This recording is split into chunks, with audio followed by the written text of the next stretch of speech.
Welcome to the Genius Factory. Enjoy the video.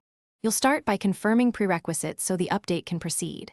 First, check settings to ensure your iPhone 7 runs a supported iOS and that you're signed into the App Store.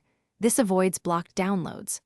Once done, connect to a stable Wi-Fi and attach power if your battery is low so the update won't pause.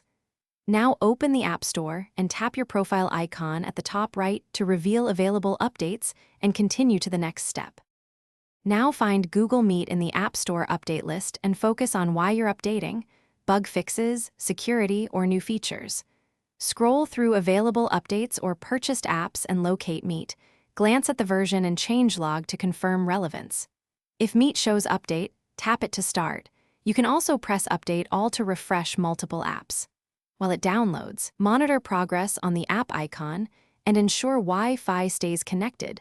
So finish by opening Google Meet to verify the update applied and that meetings, camera, and mic permissions work as expected. If the update button remains or installation stalls, restart your iPhone to clear temporary issues, then retry the download. This often resolves stalled updates. If problems persist, force quit the App Store or delete and reinstall Google Meet to get a fresh install, making sure you remember your sign and credentials and grant any necessary permissions after reinstalling. Thanks for watching. If you found this helpful, don't forget to like and subscribe.